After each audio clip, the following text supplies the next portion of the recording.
అందరికీ నమస్తే అండి. Arun Shiva the rate of YouTube channel స్వాగతం.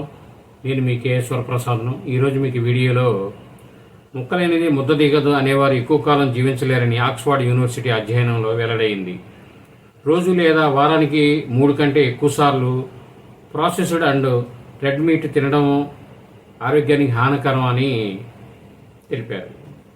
4,75,000 మంది పై అధ్యయనంలో మాంసం తినడం వల్ల క్యాన్సరు, గుండె జబ్బులు, డయాబెటీస్ వంటి 25 రకాల ఆరోగ్య సమస్యలు వచ్చే ప్రమాదం పెరుగుతుందని గుర్తించారు. పరిమితంగా మాంసం అనేది తీసుకోవచ్చని వారు సూచిస్తున్నారు.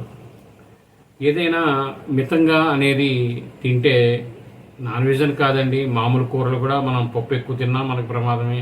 రకరకాలుగా ఇబ్బంది పడుతుంటాం. అలాగే ఏంటంటే ఏదైనా మితంగా ఉంటే ఆరోగ్యానికి మంచిది. ఈ వీడియో మీరు పూర్తిగా చూసినందుకు ధన్యవాదాలు. మేము మరిన్ని వీడియోలు చేయడం కోసం లైక్ చేయండి, షేర్ చేయండి, తప్పకుండా సబ్స్క్రైబ్ చేసుకోండి మీరంతా. Thank you.